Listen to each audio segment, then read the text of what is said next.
está el nuestro guardaparque. Así Guardaparques, Leo. Así es, lo tenemos a Tomás Prebende, la tenemos también aquí a Candelaria Farías, que bueno, hace un ratito fueron testigos también de lo que ha sucedido hace instantes con el izamiento de la bandera de la ciudad de Cosquín, así que nos estuvieron acompañando en el acto.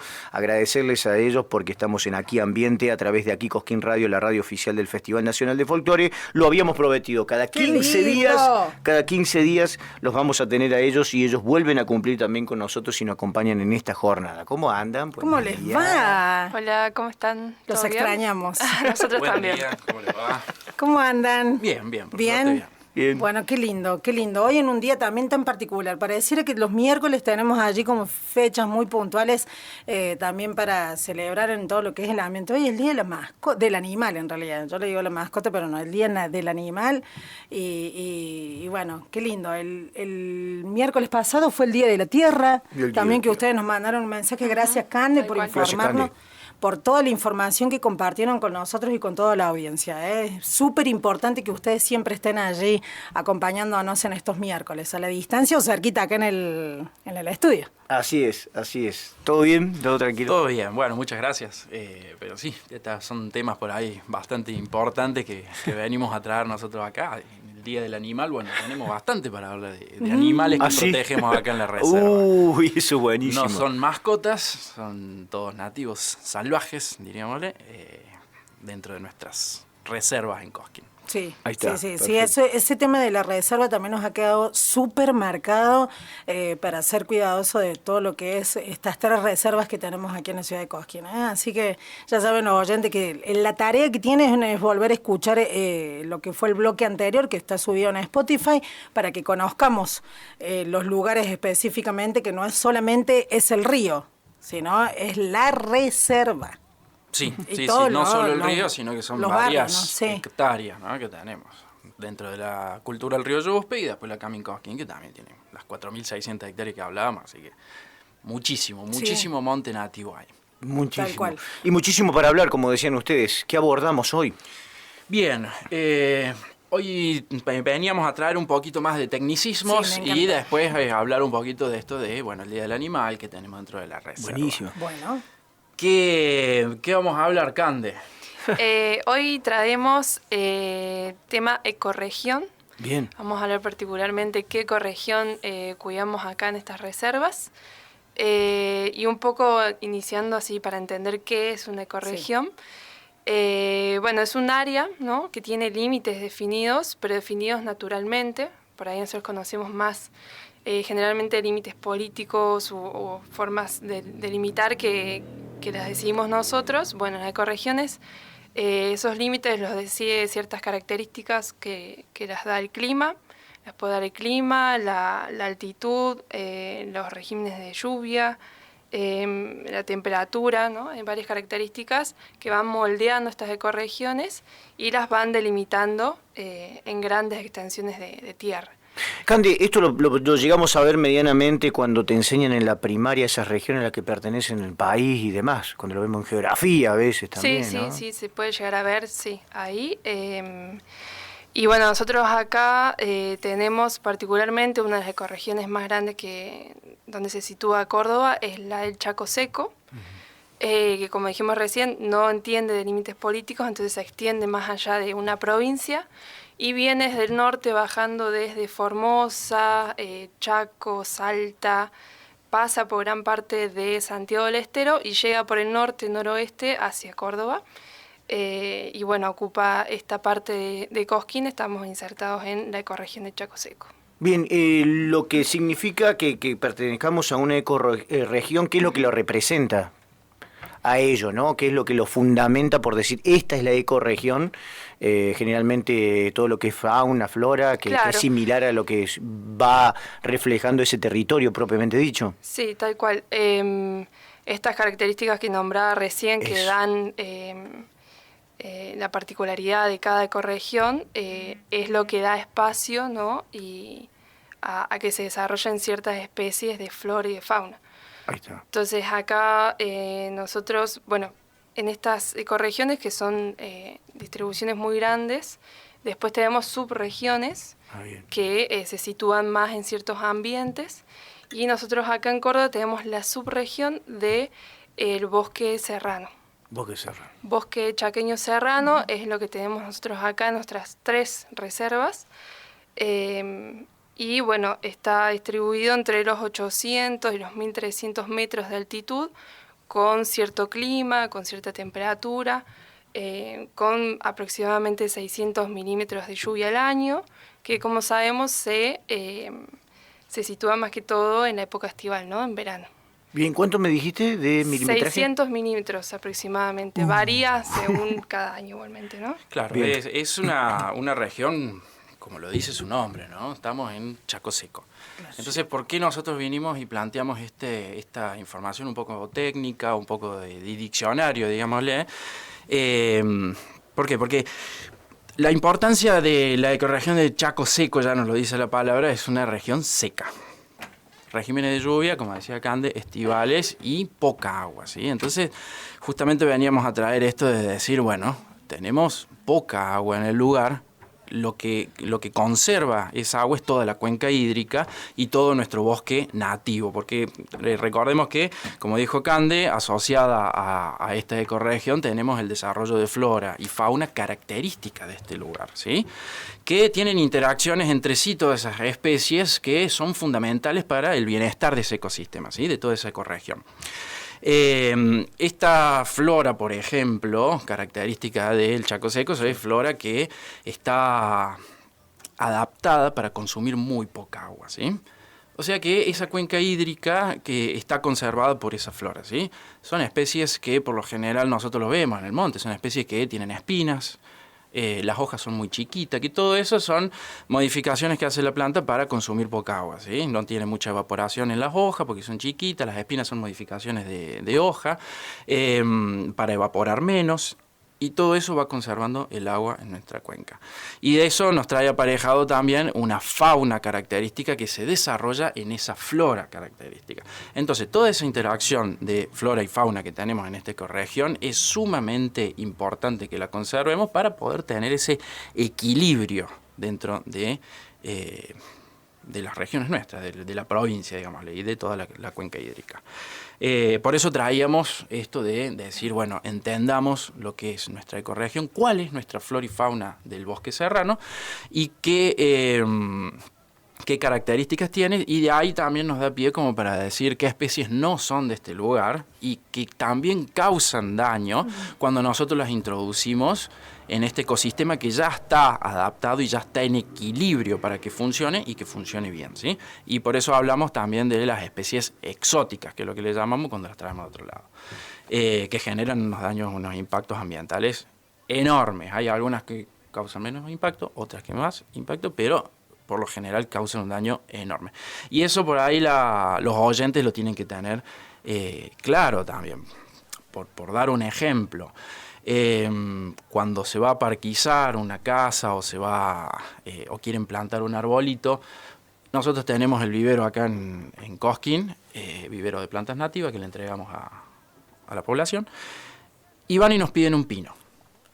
¿Por qué? Porque es lindo, porque les gusta el pino, o porque tienen eso, no sé, de transformar el lugar en algo que vieron en una película, por ejemplo, claro, que es muy del norte.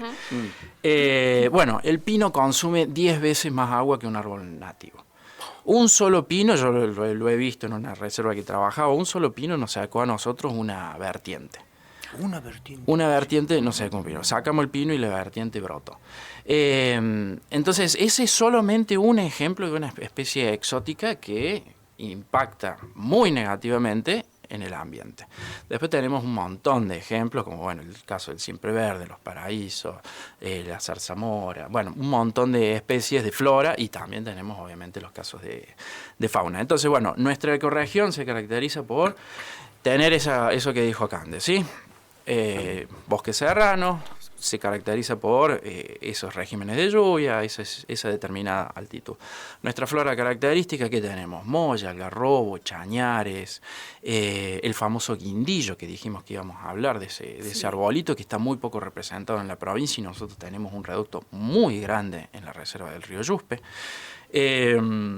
¿Qué otros arbolitos? ¿Piquillín? Piquillín, sí. Sí, ahí Moradillo. nombraste el molle, que para su región es como el árbol dominante. Claro, lo he El visto árbol por- dominante, que es quien hace por ahí el techo del monte, ¿no? Quien crece un poco más, siempre es el molle, es un árbol súper característico también de esta región. Crece mucho en las piedras y como codominante, como acompañante, lo tiene el coco, que el coco. no se conoce tanto. Ay, no, Es no hermoso sabía. el coco, sí, es hermoso. Y el coco, claro. Y es grande, ¿no? Un es follaje grande grandísimo también, tiene. sí, un tronco grueso con algunos conitos así parecido al palo borracho. Esos dos como los más importantes también de la región. Ahora, del molle al coco, me parece que es más difícil de que crezca el coco que el molle. El molle lo veo como más fácil digo, en semillar y brotar, ¿no? Sí, un poco tiene que ver también con que el coco necesita ciertas características Claro. para la germinación, necesita un hongo en particular, Ah, mira, eso no que sabía. es el hongo de coco, que tiene que estar en la zona para que pueda germinar esa semilla. Entonces ahí está también esas interacciones que hablaba Tomás, que se tienen que dar para que se desarrollen estas plantas. ¿Tenemos coco en la reserva? Tenemos coco en la reserva, sí. Mira, no lo había visto nunca, o nunca presté atención tampoco andando por ahí, ¿no? Hay que empezar a mirar un poquito más. Recién me hacías acordar cuando hablabas de lo que es nuestra región, del tola tola, que hay acá en el pan de azúcar, la otra vez hay grandes manchones acá en el pan de azúcar de tola tola. Sí, Es una espina hermosa y la flor la que tiene. tola crece mucho también expuesta al sol. Mira. Así en zonas más escarpadas, y también tiene un poco que ver con los incendios, ¿no? Con la historia que ha pasado por ese lugar. Hay especies que son un poco pioneras en esa rehabilitación del monte, y la tola suele ser una de ellas porque crece bajo el sol, entonces empieza a cubrir de vuelta esas zonas que han quedado sin nada, digamos, en este caso por un incendio. Mira, o sea que es benefactora entonces. Sí. Sí, Puede estar esa, el espinillo también, el chañar, suele ser como los primeros que aparecen después de algún disturbio, digamos. Bien, cuando se nombra esa ecorregión por la característica que tiene, ¿hace cuánto que se nombró como ecorregión a nuestra zona? Y hoy, ¿en cuánto ha cambiado con ese nombre? Digo, ¿hay mucha diferencia ya de características a lo que fue ese Chaco Serrano o Bosque Serrano a lo que es hoy?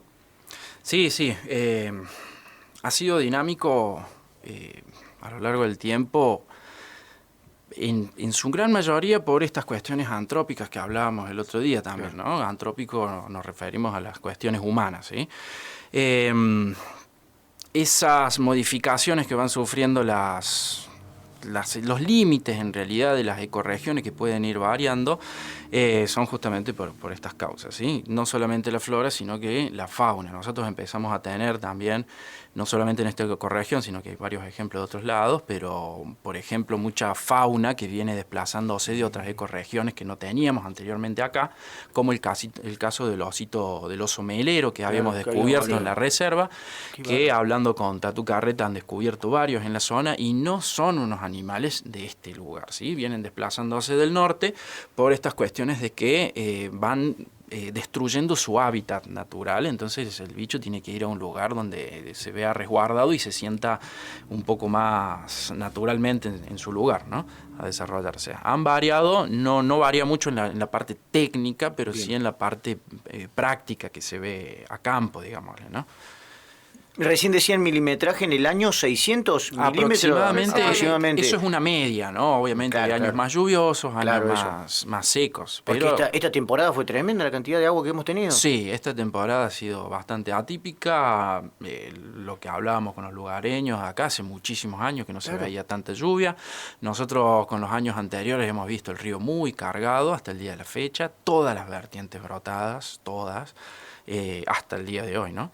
Y es algo re lindo, obviamente, súper positivo, pero bueno, tenemos que lograr también que esa agua se conserve en el lugar y no se fluya directamente de la cuenca hídrica. O sea, recordemos que la cuenca es una esponja que tiene que retener esa agua para que nos alcance después durante todo el año, ¿no? Que eso es lo que hace el bosque nativo. Y después hablando un poquito de esto de las cuestiones de entender lo que es nativo. Por ejemplo, les voy a dar ahí el caso puntual. A nosotros nos piden mucho el aguaribay. Claro. Ubican el aguaribay, ¿no? Sí. Que es el Tiene árbol, pimienta, es la pimienta rosada, ¿sí? Es un árbol de gran porte, bastante, no tiene espinas, de crecimiento rápido, que eso a la gente le gusta mucho para las veredas o para su casa, bueno, justamente por esas características. Bueno, el aguaribay no es de esta zona. Y mucha gente piensa que es de ahí, es nuestro, que es nativo, entonces lo plantan como si fuera nativo. ¿Qué pasa con el aguaribay? Hoy en día está declarado como especie exótica invasora, ¿sí? ¿Eso qué quiere decir? Que está causando daños ambientales importantes en la zona, ¿sí? Se está reproduciendo de una forma desmedrada, digámosle, no natural en esta zona y está causando desplazamiento de otro tipo de especies, ¿sí? Entonces son esas pequeñas cuestiones que nosotros tenemos que entender qué es lo nativo y al momento de plantar un árbol, de hacer una remediación y decir, bueno, un árbol es un árbol porque tiene un montón de beneficios para la humanidad, pero vamos por el nativo. ¿Sí? No nos confundamos que por simplemente plantar un árbol estamos haciendo bien, sino que podemos causar muchísimo daño plantando un arbolito. Tomás, en cualquier otra oportunidad se puede llegar a hablar, pero así a ojo, le tiremos el dato entonces a la gente, ¿qué árbol puede ser beneficioso si de repente quiere ponerlo en la vereda? Hay que saber también las especificaciones, que hay árboles que son para vereda y otros que para patio, porque necesitan sus espacios, ¿no? Sí, totalmente. Dependiendo el tamaño que tenga claro. la vereda, se pueden poner árboles que son de porte un poco más chicos, como la cinacina, como el cen de campo, que son los que están habilitados para la parte céntrica de Cosquín, ¿sí? No nos olvidemos también que tenemos una ordenanza de arbolado público, ¿sí? Esos dos arbolitos que acabo de nombrar son los que están habilitados para la zona céntrica. ¿Por qué? Porque son de la zona del Espinal. Tampoco es que son específicamente de acá, ¿no? Y después, para veredas un poquito más grandes, bueno, ya tenemos chañar, algarrobo, molle. Nosotros siempre recomendamos el molle. ¿Por qué? Porque no tiene espina, no tiene hoja caduca, o sea, tiene hoja todo el año, te va a dar sombra todo el año. Es de crecimiento un poquito lento y agarra, como decías vos, Leopoldo, en cualquier lado. El molle agarra en cualquier lado. Y después hay, bueno, el chañar también es un arbolito hermoso para poder plantar en las veredas. Tenemos varias opciones. Bueno, los invitamos también a la gente cuando quiera plantar un árbol que nos visiten ahí en el vivero municipal, donde nosotros entregamos gratuitamente esos arbolitos para que se vaya reforestando todo lo que es la ciudad. Y después también que vean esta ordenanza, porque los barrios que están cercanos a lo que es reserva, por ejemplo Villa Cumbre Azul, Condado y todos esos barrios cercanos al río Cosquín o a la parte alta de la reserva, ahí ya no están permitidos, por ejemplo, el cen de campo, la cinacina y esos. Eso no sabía, mirá vos. Esos no están habilitados porque ya, como te digo, no son específicamente de esta ecorregión. Bueno, Tomás, perdón, antes que se me escape, Vivi, disculpas. Bueno, estaría buenísimo buscar las ordenanzas o que nos dé el dato y nosotros lo podemos promocionar para que la gente sepa, ¿no? Constantemente cuáles son los árboles, porque me parece que esa es una información de servicio más que interesante e importante para que la gente sepa cuando tiene o quiere poner un árbol y demás en su zona, más si es en aquella zona. Claro, ahora te pregunto, Tomás o Cande, tengo un patio grande, vivo en barrio San José Obrero. ¿Qué árbol puedo plantar en el patio de mi casa? Justamente eso que te acabo de nombrar. Sí, sí, el molle, el tala también, algarrobos, chañar, un blanquillo también, ¿por qué no? Sí, blanquillo, orco quebracho también es el otra orco especie quebracho. Y si es de grandísimo repente tengo ganas de poner un árbol frutal, ¿se puede? ¿O tengo que preguntar también a la Secretaría de Ambiente para que más o menos me guíen? Bueno, sí, estas son las plantas que podemos plantar, estas no. ¿Cómo hacemos con eso? Mira, en San José Obrero está dentro de la Reserva Cami. Sí. Entonces, lo ideal sería que no haya nada de exótico. Eso es lo ideal. ¿Qué pasa con los frutales? Habría que ver qué tipo de frutal. Claro. Y si tiene una dispersión muy amplia, si es muy fácil de reproducir, porque ¿Qué pasa? Después el ave se consume la semilla, la deposita en el río y tenemos un frutal en el río que puede llegar a ser invasor. Depende qué frutal se puede llegar a plantar. Si es un frutal que no se reproduce muy fácilmente, como pueden ser algunos de los cítricos, por ejemplo, que por lo general tienen que estar injertados para que se reproduzcan bien, puede ser. No es lo ideal. No es lo ideal. Ahora tampoco te vamos a prohibir que pongas un frutal en tu casa. Claro, ¿no? claro. Mira vos, ¿no? Porque está bueno eso de poder tener un lindo patio, pero tener los árboles correspondientes. Claro. Si y aparte, con esto de decir, bueno, nos informemos, que está bueno esta pregunta que me haces, vos le podés ir haciendo incluso un seguimiento a ese árbol frutal, como para que no se vayan las semillas para cualquier lado, verificar que las frutas no caigan al piso, por ejemplo, estoy dando el ejemplo de una naranja. Y si vos lo contenés de esa forma en el patio de tu casa, sí, no hay ningún problema. Mira vos. Bueno, qué lindo. En la sierra, viste que yo me he encontrado con durazno, con ciruela, ¿no? Pero eso no son de la zona. ¿Aparecen ahí? ¿Puede ser o no? No, esos es por lo general son visitantes que lo primero que haces vos cuando vas a caminar a una sendero, al río o lo que sea, siempre cargas una fruta. O por lo general, ¿no? Hay mucho que carga en la parrilla y el asado. Pero creció un árbol de parrilla. una pata de vaca. Sí. Y esos son caminantes, son gente caminante o vaqueano que la pepa siempre la han tirado al río y ha tocado el agua, obviamente, por los cursos de agua. Sí, se ven muchos duraznos, cítricos y eso, pero son pura y exclusivamente de los visitantes. Sí, que por ahí piensan que al ser orgánico no es un residuo, no es basura, pero al mismo tiempo están trayendo una problemática, si se quiere, porque deposita una semilla de un árbol ajeno, digamos, a la región. Mira, y en ese caso, ¿qué se hace desde ambiente? ¿Se lo deja crecer el árbol por más que haya sido una pepa, bueno, por decirlo popularmente, así tirada? O sea, ¿lo dejamos? ¿No se lo puede sacar? Sí, claro. Más que todo por esto invasivo que ustedes están hablando, que a lo mejor, claro. no pertenece a la región. Sí. Y al causar un impacto ambiental, sí, todo lo que es especie exótica, nosotros tenemos lo llamado control de especies exóticas, que es una de las tareas que tienen los guardaparques. Son tareas que tienen que estar muy bien programadas.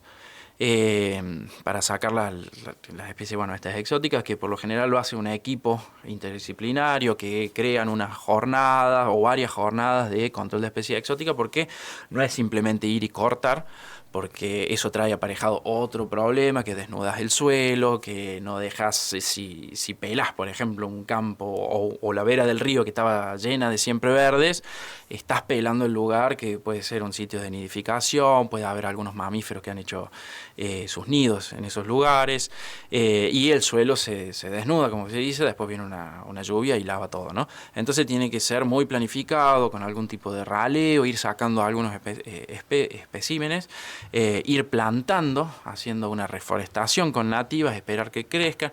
O sea que cuando nosotros hablamos de control de especies exóticas no es una tarea fácil y no es una tarea que sea de hoy para mañana. Claro. ¿Sí? Se tiene que estar muy bien planificada.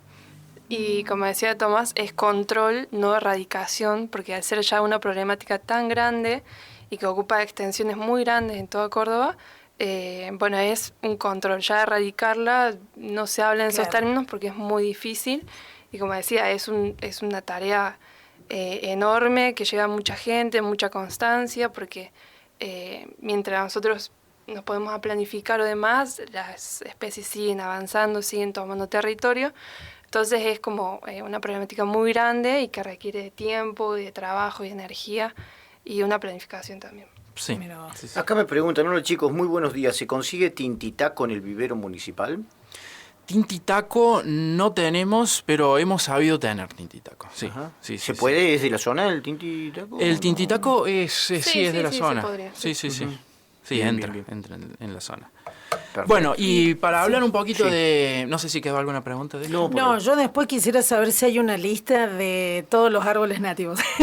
Para aprendérmela. Sí, la tenemos, se la podemos enviar y ustedes, si alguien que pregunte, la pueden compartir. También teníamos ganas de recomendar algunos libros. Hay libros específicos de árboles nativos del centro de Argentina, por ejemplo, es uno de ellos. Después hablábamos antes de qué plantar en tu patio y demás. Hay una bióloga de Córdoba que se llama Cecilia Ainar, que tiene varios libros también de cultivo y de paisajismo con nativas, que están buenísimos y traen muchos consejos de dónde poner qué especie y cómo cuidarlas y demás. Pero sobre todo paisajismo, ¿sabes por qué? Porque es lo que siempre reniego, que te digo, Vivi. Se mandan unos hermosos y lindos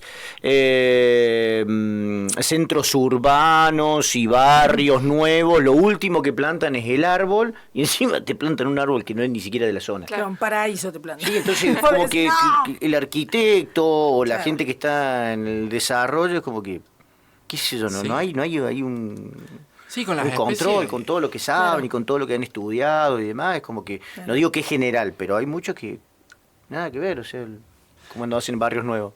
Y aparte con las especies nativas, como decía Cande, ahí esa bibliografía o gente que lo ha estudiado mucho, tenemos para hacer cosas hermosas en paisajismo. No nos hace falta traer especies exóticas con flores o con cosas así, porque nuestra flora también tiene flores y tiene flores muy lindas.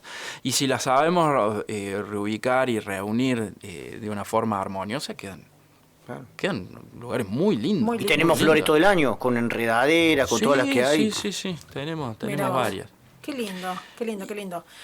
Sí, Tomás. Y después, bueno, como para rememorar acá el Día del Animal, hablamos de flora. Sí. Y bueno, decir que este bosque serrano también tiene su fauna característica y podemos nombrar a algunos animales. En el 2024, en conjunto con el CONICET, se pusieron 8 cámaras trampas en la reserva, ¿sí? En el río Yuspe, muy cercanas al río, como para ver qué fauna teníamos, ¿sí? 8 cámaras trampa. En esas 8 cámaras trampa pudimos registrar puma, en varias de ellas, el pecarí, que es el famoso chanchito del monte nuestro, que es el pecarí de collar, gato montés, una característica que se vio, que no se había visto en la provincia de Córdoba, es el gato montés melánico, que es todo de color negro, porque recordemos que el gato montés es amarillo medio naranja con las pintitas negras, ¿no? Y los anillos. Era como una pantera más chiquita. Y este gato montés melánico es una pantera chiquita y bueno, no se había registrado en la provincia de Córdoba, entonces fue un hallazgo bastante particular del lugar. No es algo raro en el gato montés, pero sí no se había registrado acá. Acá en nuestra reserva, para que sepa. En nuestra reserva, bien. Sí. Después, ¿qué más podemos registrar? Bueno, zorrinos, comadrejas, bueno, todo es un... Corzuela también, que es nuestro único cervino nativo acá de la zona. También, no sé, comadreja creo que se vio también. Comadrejas también, varios zorros, que es un poquito más común. Pero esta alegría también de encontrar, bueno, bichos grandes como puma, muy cerquitos acá, muy cerquita de la población y todo, fueron unos hallazgos muy, muy lindos que pudimos ver. Tomás, te pregunto, y Cande, en lo que es la Villa Pan de Azúcar está el mirador. Y cada tanto sabe aparecer un zorrito. Hay varios ahí. Sí, y la otra vez, hace ya un tiempo, ¿no? Que lo planteamos también acá en la radio, van ellos, era como que estaban cerca de la gente. Yo no sé si la gente les dará algún criollo, algún pedazo de pan, porque vinieron, estuvieron, eran como si fuese una mascota más allí cerca de nosotros mientras tomábamos mote, y después se fue, obviamente. Pero me quedó a mí eso ahí guardado. ¿Por qué se acercaron con tanta, o no sé si ustedes pueden responder el por qué, ¿no? Pero que con tanta confianza se quedaron, tuvieron, se fueron. Sí, en ese caso tiene que ver con... ¿La culpa es nuestra? Tiene que ver con lo que decías vos, sí, claro. Justamente, es el tema de la alimentación. Para ahí a nosotros nos parece como una acción, un acto muy lindo, dadivoso.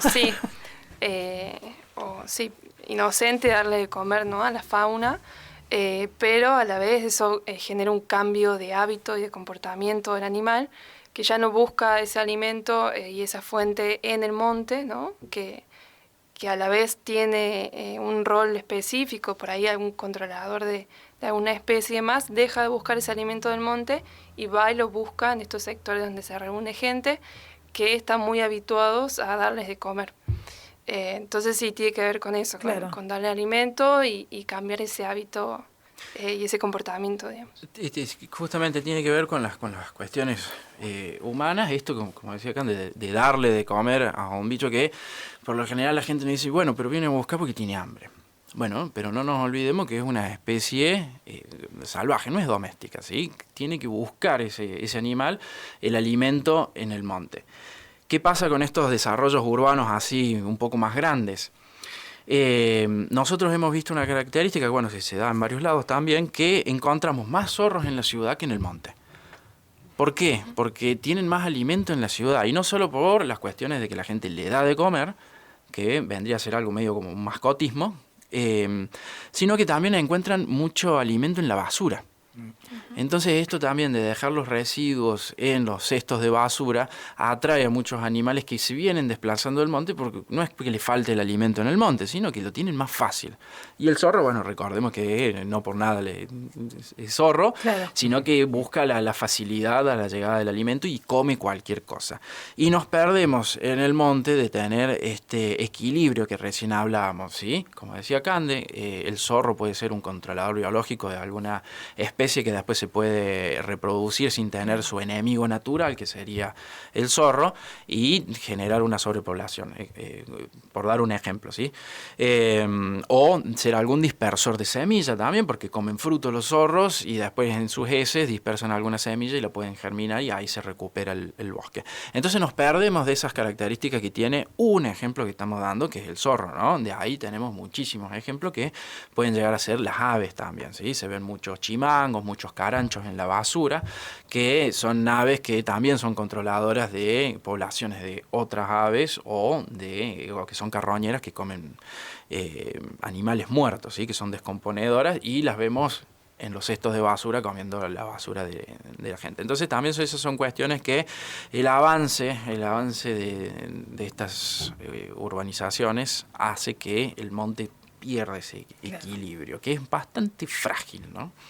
Mira vos, ¿no? ¿Cuánta conciencia debemos tomar todavía y cuánto conocimiento necesitamos para poder ayudar y para poder no ser parte de algo dañino, dañar a la flora y a la fauna? A mí me quedó grabado esa imagen de nosotros estábamos tomando mate y el zorrito vino y se acercó. Se quedó, parecía una mascota. Sí. Yo me quedé y digo, ¿qué pasó? Y el otro día cuando volvíamos de la falda del Teatro del Edén, en Eso plena avenida Edén, un zorro nos pasó y se fue directamente a uno de los jardines de una casa. O sea, cruzó la avenida Edén de una casa, o sea, venía de una parte baja, cruzó así como, nosotros un zorro, dije.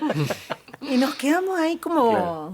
¿qué pasó? Qué mal que estamos en algunas cuestiones, Sí, nos falta sí, conocer sí. un montón todavía. Claro, y son esas pequeñas actitudes que favorecen muchísimo al cuidado del monte. El no darle de comer a los animales, esto de los tarritos con agua con azúcar para los picaflores, eso es sumamente dañino también para los picaflores. Y los picaflores, no nos olvidemos también que son... ay, no me sale...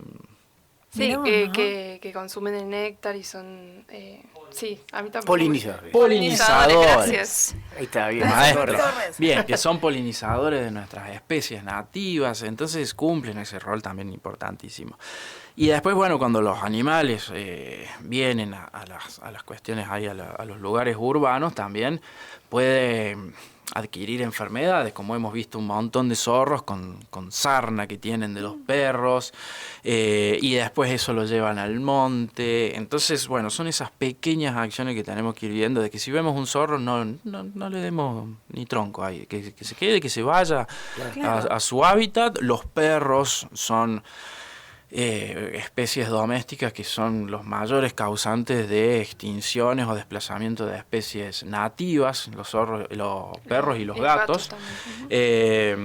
Entonces, intentar que los animales domésticos estén dentro de los domicilios, esa es una pequeña, gran acción que podemos ir haciendo nosotros, porque hemos visto muchísimos perros sueltos en todos lados, y no solo por atacar a algún tipo de animal nativo, sino que también puede pasar esta cuestión de que el simple olor de estos animales que no son nativos en un sendero pueden desplazar a las especies nativas. O sea, si un zorro o un puma, por ejemplo, huele que anduvo un perro por ahí, no se va a ir para otro lado, ¿sí? Entonces también eso, tomar conciencia y decir, bueno, tengo perros, los cuido y los tengo dentro de mi domicilio, ¿sí? Más si están cerquita de la reserva. Y vacunados también, ¿no? Y vacunados. Sí. ¿Podemos salir con nuestra mascota, con nuestro perro, por los senderos? Ya sea el sendero de los poetas o el de los duendes, viste que están como un poquito más alejados, cruzamos allí el río, ¿se puede, no se puede? Sí, no es lo recomendable. Claro, no es lo recomendable, sí. Ok.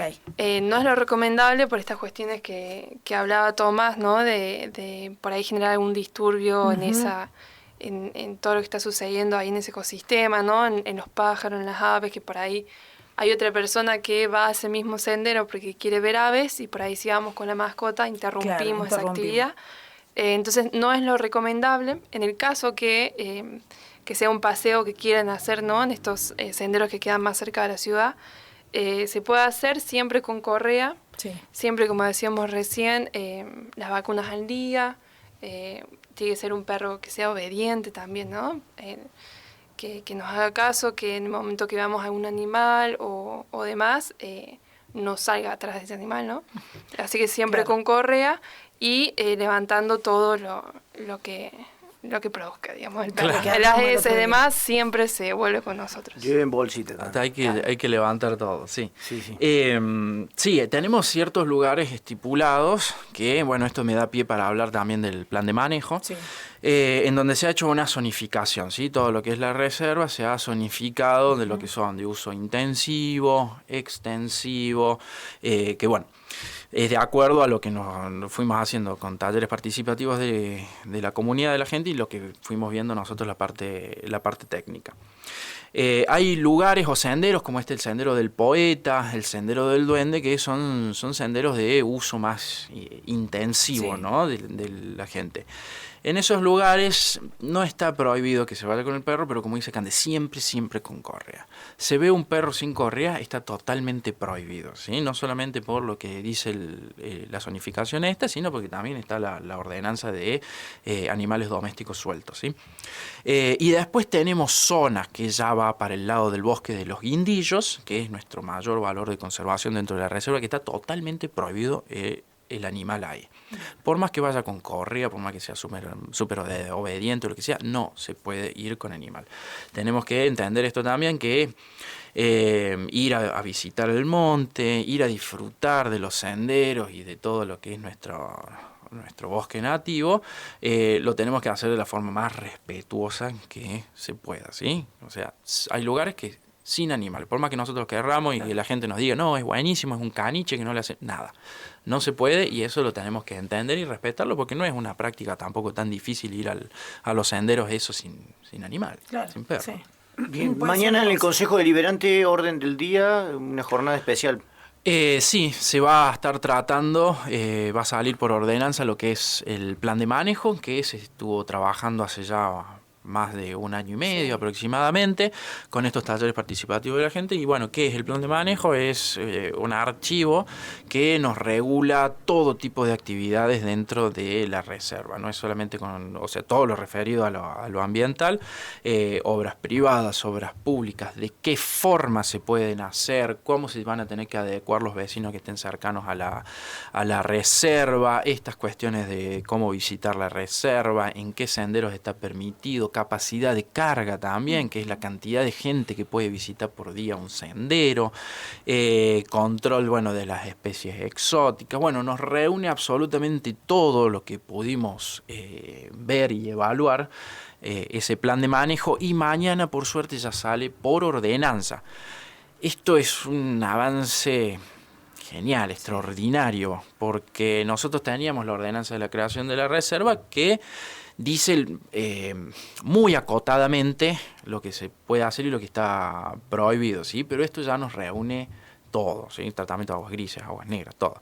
Y que salga por ordenanza ya nos da una aval a nosotros, que hablábamos hace 15 días, que somos inspectores, de decir, claro, bueno, esto se tiene que aplicar sí o sí. Obviamente tiene un plazo estipulado, el plan de manejo ese para revisión tiene 7 años. Después se hará otro plan de manejo con la dinámica que vaya sufriendo la reserva a lo largo de esos 7 años, pero lo bueno es esto, que lo podemos aplicar. Y estamos hablando particularmente de la Reserva Natural y Cultural de Río Yuspe-Cosquín, ¿no? Sí. Es el plan de manejo para una de las reservas que tenemos. Muy bien. Ahora que nombraste la Reserva Natural y Cultural, nos había quedado... ¿por qué era cultural? ¿Se acuerdan que nosotros dijimos reserva natural y después quedó allí, bueno, en otro? Explicamos, ¿se puede explicar por qué es cultural? Bien, no solo nosotros como guardaparque, no solo conservamos, bueno, toda la subsecretaría de Ambiente, no solo se conserva la parte de flora y fauna, sino que se conserva todo lo que son la parte cultural, ¿sí? Todo lo que son los relictos de pueblos indígenas, morteros o sitios culturales o históricos, como puede ser el dique de las galerías, ¿sí? Que no es de pueblos indígenas, pero es algo cultural de Cosquín. Es muy, muy importante conservar esta parte también. ¿Por qué? Porque no nos olvidemos que, bueno, es parte de la identidad del coscoíno.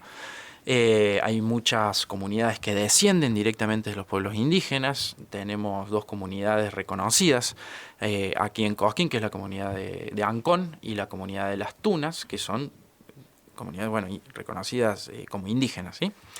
Y bueno, hay que conservar toda su parte cultural, toda esta parte de estos sitios que han sido o para medicina o han sido para astrología, varias cuestiones culturales que tienen ellos. Entonces es muy importante que cuidemos esta parte de la reserva. Mira, perfecto. Entonces, bueno, ahora ya sabemos entonces justamente este tema natural y cultural para que después, podamos fundamentarlo cuando nos pregunten por qué la reserva es natural y cultural. Mira vos. Bueno, gracias chicos, gracias por enseñarnos tanto. Gracias por venir nuevamente, por el tiempo. De acá a 15 días estaremos ansiosos nuevamente de poder seguir charlando, y también va a estar bueno el poder rescatar nuevamente esto que se va a estar tratando mañana con la orden del día, que tiene que ver con todo lo que va a ser el plan de manejo, que es más que interesante e importante para nuestra ciudad, creo que histórico inclusive.